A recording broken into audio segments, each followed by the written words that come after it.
Welcome back to the Double Leg Premium exclusive show where we're going to break down our bets for UFC Vegas 75. We're down to 12 fights. We lost two of them. We were sitting at 14. Shalgas Jumagulov is once again being ducked because of the haircut. And then the other one was Ione Barcelos and Miles Johns, and that one's scrapped. So we're down to 12 fights, and we're going to go through all of our bets for each fight, give you a little reasoning of why we took that bet, and maybe that can help you figure out if you want to tail it or if you don't. But there's always a good reasoning why we take these picks. So without any further ado, we will get into it, starting with the main event. Marvin Vettori, Jared Cannonier. Who you got? I didn't take a money line bet yet. I've been back and forth, and I wanted to take Marvin Vettori all week, but at the same time, it's like this is 5 rounds. Vettori in his last fight, like he was landing shots, but he doesn't do any big damage. Whereas Jared Cannonier, when he hits guys, he hits them hard. He probably won't be able to knock out Vettori, but I think to the judges, he's going to look better. And he's shown that, like in his last fight, his cardio has gotten a little bit better. Maybe even though he is pushing 40, he was able to go the full duration of the fight and won there. So I took Cannonier by decision just because it was plus 300, a quarter of a unit. But I'm still eyeing that Vettori money line a little bit. I might place that sometime before the fights start tomorrow. And then if Cannonier wins, it's probably going to be by decision. So that cashes as well. So might be something I'm kind of, might use that Cannonier decision as a hedge. We'll see what happens tomorrow. I'm borderline Vettori money line, but just not there yet. Yeah, I'm on Vettori money line. I had to play it. It just made too much sense to me. Minus 115 on the money line for 1.15 units. And then I also got him by decision at plus 140 for a half unit. And then I also got him over 97 and a half significant strikes. So I think it's probably going to go to a decision. And I think Vettori's probably going to be the more active fighter on the feet. He can also mix in the wrestling because he does mix it in here and there. Jared Cannonier hasn't really shown to do that. The only time he did it was against Derek Brunson. That's when he had him wobbled. So there's always that aspect that he could go to the wrestling. It just seems like as of recently, Jared Cannonier has been more of a point fighter. Like you look at him, at least in his 5-round fights, like against Kelvin Gastelum, Adesanya, and Sean Strickland, he's not really opening up on any kind of these punches. He's not like putting dudes out. He's not even knocking them down. So I look at the guy like Marvin Vettori, he's going to be able to take all those, and it's hard to out volume him, like unless you're one of the elite strikers like Israel Adesanya or Robert Whitaker. Younger fighter too by 11 years. He's got more to fight for. He's fighting, or he's been training at Extreme Couture in Las Vegas, so it's kind of like a home game for him. It just made a lot of sense to me, so I had to take it. And then I also had a little prop on fight will start round 5 at minus 165 for a half unit. So I think that should be a good. That's a good value play because I think the over 4.5 was like minus 200 or something. Yeah. That's what I saw. So I mean, to start round 5 is you're getting a little bit better price there, and makes sense. It made a lot of sense. I think that's covers everything I got in that fight. But yeah, I guess a fight that I'm more invested in this week. And I kind of picked my spots a little bit this week, and that's one that I liked. So, co-main event: Arman Sarukian and Joaquim Silva. What do you got on that one? I took Sarukian by KO in round 1. Was plus 200 for a half unit, and I also took him in round 2 plus 600 on FanDuel, which is down to like plus 500 now, I believe. But that one's for a quarter unit. So if he gets the KO in the first 1 or 2 rounds, we're going to be sitting pretty. I debated playing it by submission, but he hasn't submitted somebody in a long time. He's got some knockouts in his last 5 fights. Silva's been knocked out in his 2 last losses. So yeah, I just see Arman being too much, especially with Silva coming in short notice. I think Arman is going to have to be hungry for a finish here. You can't go out there when you're a 10-1 favorite and not finish the dude. So I think he gets it done in the first round or 2. Praying for round 2, but I'll take either. Yeah. I got nothing as far as a side goes because the line's a little bit unplayable. I didn't go with any finish props either because I wasn't sure how it was going to happen. It just, I don't know, it just didn't seem like too much to bite off the bone, even though considering he's a huge favorite. I just got this weird feeling that it could extend a little bit longer, maybe go to a decision. But I just wasn't confident enough to take it. Ultimately, the only thing I went with was over 1.5 takedowns for Sarukian. I don't think he goes out there and just starches him. Like Silva can get knocked out, but he is a pretty posing figure on the feet. Like I don't know if Sarukian's gonna want to like stand and trade with him. So I'm gonna assume he goes to the wrestling right away. And if he does that right away, gets a takedown, Silva should be fresh enough to get up to the feet at least one more time, and then he can get another one. So that's what I'm pulling for. That is the no house advantage play. The two teamer over 97.5 significant strikes for Vettori, paired with over 1.5 takedowns for Sarukian, 3.2x for a unit. Let's cash that one in. And that's the only thing I got on that fight. Christian Leroy Duncan, Armin Petrosian. Got anything on that one? Yeah, I think somebody gets finished here. I took the over. No, sorry. I took fight does not go the distance, minus 120 for 1.2 units. And I don't think it goes to the distance because both guys are great strikers. And I could see one of them getting really tired and the other one still holding some power and putting them out, getting some kind of stoppage, ground and pound, something. I think Petrosian could surprise some people here. The money is on CLD heavy. I mean, almost 80% of the bets and the money are on him. The line is fairly close for the money being that lopsided. So I think Petrosian could surprise people. I wasn't confident enough to take him on the money line, but I do think we're going to see some big exchanges. And Petrosian's been knocked out. CLD has these wild knees and spinning elbows, and he hits hard. So I think we're going to see some action here. So I like this one to finish inside the distance. Either way, I could see CLD doing it in the first few rounds. This is basically his UFC debut since Dusko Todorovic got hurt in his first fight. And I could see him maybe gassing out, having an adrenaline dump, and Petrosian just staying on the gas pedal and getting it done too. So I like it to end inside the distance. Yeah, I was pretty torn on this one because CLD is like a pretty highly touted prospect out of England, and he's taking on Petrosian, who's 4 fights into his UFC career, and it's probably going to be a stand up battle. I like the Petrosian side, but just the unknowns of like how good is CLD at this point didn't get me too invested. But I did see some value on Petrosian by decision at plus 230, so I just threw 0.4 units on it. I was going to go Petrosian money line, but I really only like it if it goes to a decision because I think CLD is like young enough and he doesn't have enough miles on his chin to like where he could get cracked. And if it does like go later in the fight, I think he can just withstand the shots from Petrosian. He hasn't put any guys out too bad other than the Contender Series fight, and that was a knee. So if it goes to a decision, I like the Petrosian side because the volume. So I took him plus 230.4 units. That's all I got on that one.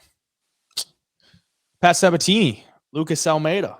This one was quite controversial throughout the week. I saw a lot of sides that people were on. What'd you go with? Yeah, man, I'm going Lucas Almeida money line plus 175 for 3/4 of a unit. And I've also got Almeida KO plus 700 for 1/4 of a unit because, man, I was on Almeida against Trezano and he got dropped in that first round. He was able to stand in there. I mean, he took the damage well. He recovered quick, and then he was still dangerous in the third round and got him out of there. Pat Sabatini's kind of chinny at times, in my opinion. I mean, Damon Jackson hurt him with a little shot and then got the hooks in, flattened him out, and then that was all she wrote. Lucas Almeida, too, if you watch the face-off, he is a lot taller and longer than Pat Sabatini. And Almeida, he's not terrible on the ground. So I think if he got taken down, he'd be able to work his way back up. And you got to watch those long guys with the knees and stuff too. So yeah, I just think Almeida's dangerous. I think he can clip him, and I'm going to be banking on it. I'm not too invested in it though, as far as units deployed on this one. It's 0.75 units on the money line at plus 170, and then 0.25 units by KO. So, we're risking a unit in total. If he wins, it's a big, payout for us. If not, it's a unit. I mean, what are you going to do? So. Yeah, another one I was torn on because I saw a lot of people like super confident in Sabatini to bounce back here, and then I also saw a lot of people like pretty confident in Almeida as an underdog. So I see both sides, and ultimately I think if this fight does go like 3 rounds, I would find it hard that Almeida doesn't catch him at some point. So I went with Almeida inside the distance at plus 230 for a half unit. That's the only side bet that I guess I had. And then I took Pat Sabatini under 33.5 significant strikes. So if he does get him to the ground, he could probably sub him. And I just looking at him today, even though there is like the shoe gate that is out there because they were saying that Lucas Almeida was wearing shoes and Pat Sabatini wasn't. So he might be a little bit shorter than we imagine him to, but under 33.5 significant strikes, the path to victory is to get him to the ground and probably use your jiu-jitsu. So I don't think he's going to want to stand and strike with Almeida. So No. I think it's a decent enough number for me to take the under there. And a lot of people talk about Sabatini's jiu-jitsu, but I mean, when's the last time he subbed somebody? He usually he's Yeah, just been wrestling his way to decisions, I feel like. right. And, you know, he's kind of shorter and he kind of fights, you know, a little bit lower, like a little more, I don't know, I don't want to say flat-footed, but you can just tell he's a wrestler. And I think he's just going to be right in the line of fire of those kicks from Almeida and those shots. So if Almeida can just stay at range, he's going to have a lot of success in this one. So I like him. Exactly. You just got to win 2 rounds too. That's right. That's all you got to do. Nicholas Mata, Manuel Torres. This was one fight that I'm more invested in. As I said earlier, I got Torres round 1 finish plus 200 for a half unit. Torres round 2 finish plus 600 for a quarter of a unit. So I think he's going to win in the first or the second. And then I got under 1.5 rounds for minus 160 for a unit. And then I got Manuel Torres in a parlay with Modestus Bukowskis plus 129 for a unit. And then I got the under 1.5 in a parlay plus 140 for 0.75 units. That is with the under 2.5 in the Flick Costa fight. So basically, I'm looking at this one like it's going to be violence. And just the way that Torres fights, he's going to keep walking forward and he's going to throw a lot at you. And Nicholas Mata has been knocked out of multiple times. 3 to be exact, twice in the first round, once in the second round. Torres is a big knockout guy. He can get it done by submission as well. So he's got finishing ability anywhere the fight goes. I don't expect him to come out here and lollygag. Just looking at his demeanor throughout the week, like looks like he's ready to get back in there. He hasn't been back for a while, and he's had a fight that got canceled. So I'd expect him to come in here throwing some hands. Nicholas Mata is going to throw hands as well, but I think Torres is going to come out on top in the end. So I got him. What do you got? I like it. Yeah. The one I've got on this is Manuel Torres by submission at plus 550 for a quarter of a unit. Man, Torres is long. Like he's really, really long, and he's got a handful of submissions on his record. And as Mata gets tired, I could see him. I could just, I don't know. It's just one of those feelings for me. I could see Mata getting tired. I could see Torres putting the pressure on him. Maybe Mata giving up his back and, you know, sinking in that rear naked choke, get the hooks in, just fish for a submission. But I'm not heavily invested at all. I mean, it's a quarter of a unit. If we win, it'll be a nice little payday. But that's all I got on that because the numbers, as far as the splits, the percentages, just made me really nervous taking Torres for that reason alone. Nothing to do with the skill set or anything like that. But yeah, so I'm banking on that submission here. Muslim Salikov, Nicholas Dalby. What do you got on that one? Yeah, the more I think about this fight, I think Salikov gets it done. More activity on the feet. I just think it's going to be a decision as well. I got Salikov by decision plus 190 for 0.5 units, and I've got Salikov on the money line minus 175 for 1.75 units. Like Dalby's tough and decent cardio. Like he's going to be there, but Salikov is just flashier and more accurate and probably going to land the better shots. and I think he does it for 3 rounds. I'm hoping 30-27, we get out of there, we hit both the bets, and we're good. So I think he gets it done though. Yeah, I got nothing on the premium bets for this one. But I'm with you. I think Salikov is the right side. Even though he's like minus 200 now, he's gonna be in my parlay tomorrow that I put out on my page. But I Let's go. couldn't get to anything as far as the premium plays go. Moving on. Jimmy Flick, Alessandro Costa. What do you got on that one? I've got Costa in a parlay, and that is it for this one. It's Teresa Bleda, Alessandro Costa, and Christian Cannonier plus 215 for 0.75 units. And I wanted to get there with him by finish. It's just hard to figure out which way he's going to do it. But I do think he wins. I think Jimmy Flick has about a round in him. He's been knocked out 5 times. Jimmy Flick has. Right. So maybe Costa lands that big shot, but I'm just sticking with him in the parlay here. Yeah, I'm on Costa as well. I got him inside the distance minus 130 for a unit. I think Jimmy Flick is they have nothing to do with Jimmy Flick at this point. And Right. look, Alessandro Costa took his debut on short notice against Amir Albazi. Definitely did the UFC a favor there. So I think they're doing Costa a favor here, giving him Jimmy Flick so he can get back in the win column. So I got him inside the distance minus 130 for a unit. And then I got the under 2.5 parlayed, as I said earlier, with the under 1.5 of Torres Moda plus 140 for 0.75 units. I like that one. And then I also got on Underdog, they have a selection where you can go higher or lower than a half of finish. So if you think he's going to get finished, the odds for that is minus 130. I took higher than a half finish for Alessandro Costa there.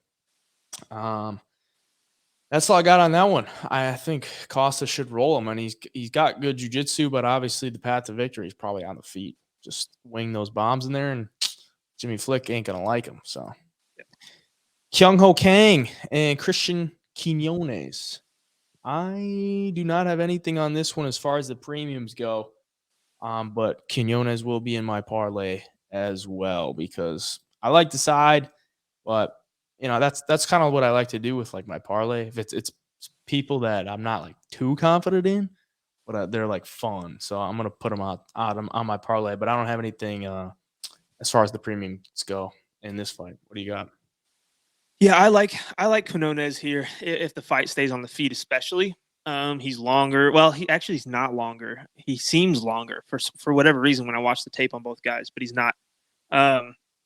With Kang, he's got really good tosses, takedowns, trips, and stuff like that, but he's not very high volume on the feet. He does get hit. He is tough, but listen, watching them side by side, Quinones is more aggressive on the feet. He's more accurate from what I've seen. Like maybe it's the regional scene, yada yada yada. But he does look like he's going to be a decent fighter in the UFC, and all the money is on him, which made me really nervous. But just watching the tape, man, Kang so low volume isn't always shooting takedowns either. Like he'll almost play with you a little bit on the feet, not really land anything, and then maybe get a takedown at the end of the round here or there. I just think Quinones is going to be the better fighter in there all around. If he can just stuff a few takedowns or get up when he does get taken down, I think he's going to piece him up as far as the striking goes. I think it's going to look better to the judges. I think he has the ability to still win a decision if it gets there, even if he does get taken down a few times. So I took him on the money line minus 135 for 1.35 units to win a unit. Yeah, he moves so well too, and yeah, he does. Kang is like fairly flat-footed striker, so I think that movement's going to give him some troubles. Kang doesn't really hit that hard. Like he doesn't really. No. And so I just don't see him. If Kang wins, he's got to take him down and submit him. He has to. Yeah, I agree. It's gonna be tough. Carlos Hernandez, Denise Bondar, the free play of the week. Dennis Bondar money line. We got him at minus 130, or I got him at minus 130 for 1.3 units. And then I got him inside the distance as well. Just a little sprinkle, plus 300 for 0.25 units, considering Carlos Hernandez just got submitted in his last fight against Alan Nascimento. And Dennis Bondar has never won a fight by decision. So plus 300 inside the distance is looking pretty decent to me. What do you got? And this is the first bet I placed this week on Bondar. Just the fact that Christian, man, I just don't think. I don't know. I don't see it when I watch him fight. I don't see like where he's going to be better than Bondar. Bondar is aggressive, good on the ground. He's fast on the feet. Hits pretty hard for his size too. I know he's coming off that arm injury, but it's not like a shoulder or a knee that could pop out of place or he could re-tear an ACL. It's not like one of those injuries, so it doesn't really scare me that much. And he's going to be hungry as hell for a win. I mean, the way who he lost to in his UFC debut, it was Malcolm Gordon, right? Yep. Yeah, I mean, he's probably pissed off about that. You don't want to go into the UFC and take a finish loss to Malcolm Gordon, injury or not. So I think he's going to be super aggressive and he's going to get this dub here. Yeah, and also just to add to that, his 2 wins or his win on the Contender Series split decision, win on in his debut split decision. Like if he loses those 2 fights, or if like the judges go the other way on one of the judges goes the other way on those 2 fights, like Yeah. you're getting some good value on this price, I think. Yep, for sure.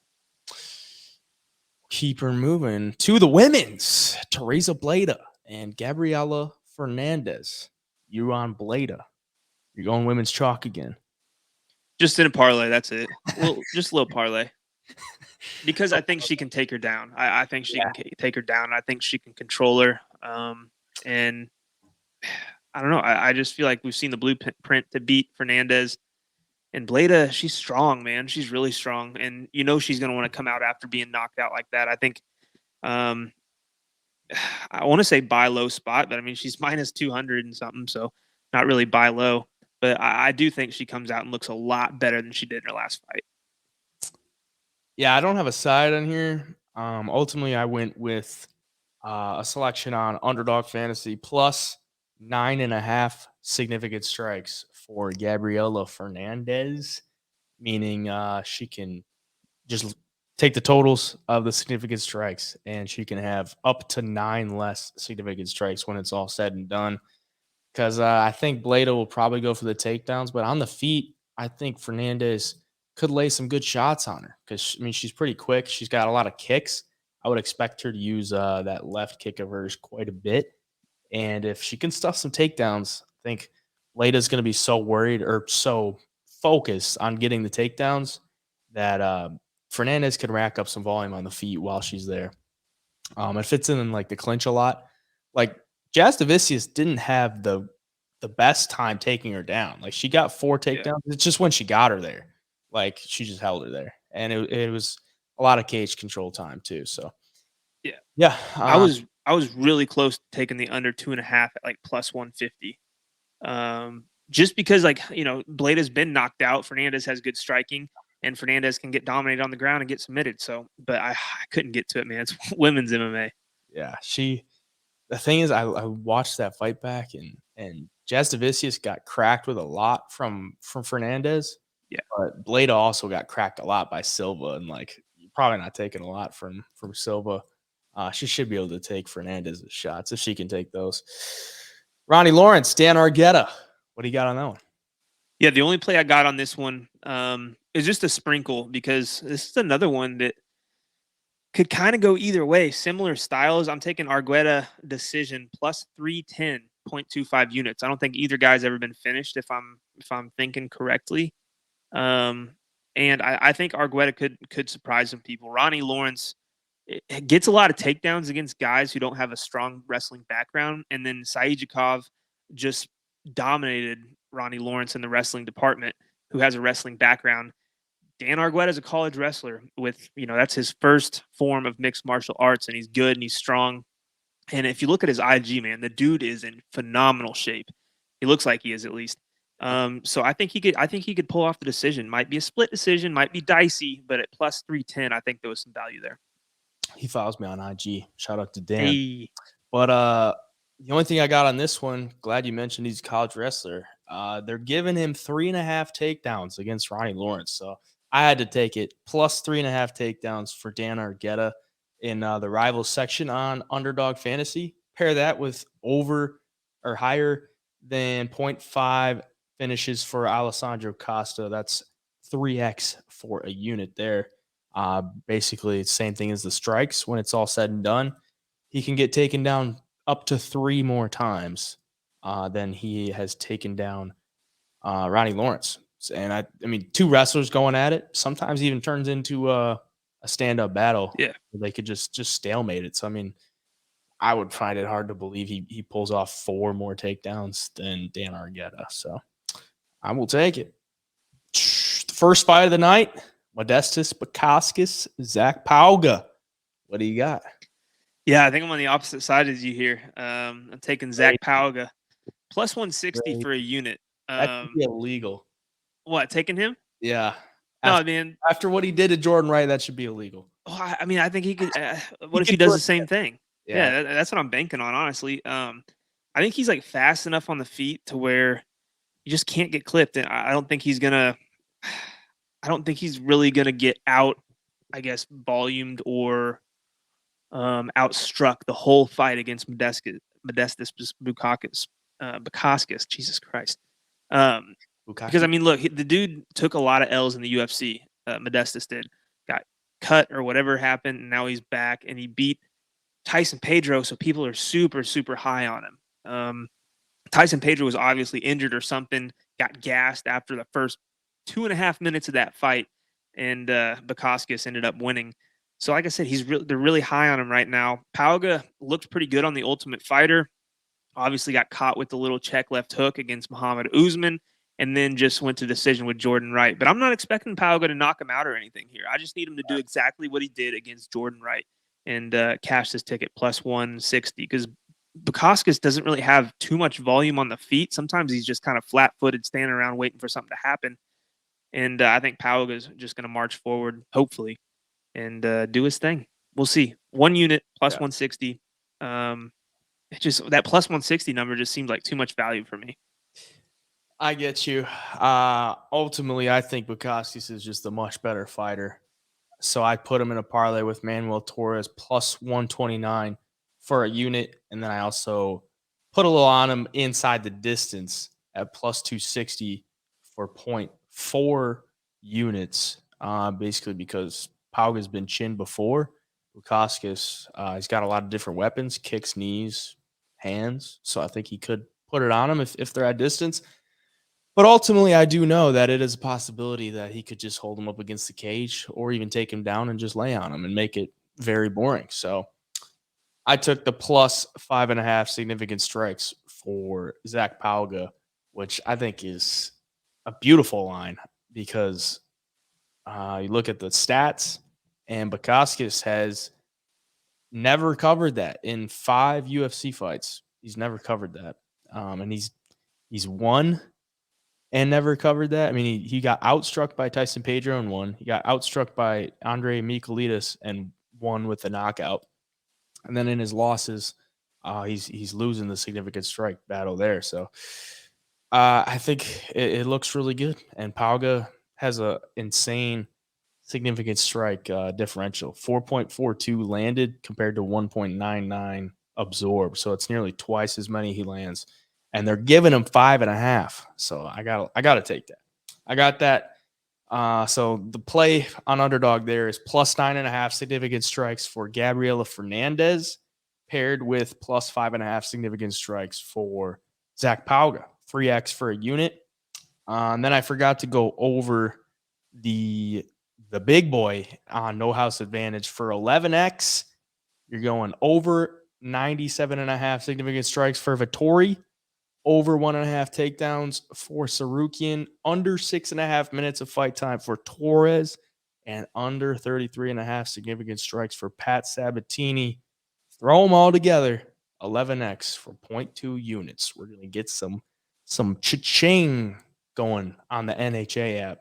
And that rounds out our picks. I think we covered them all.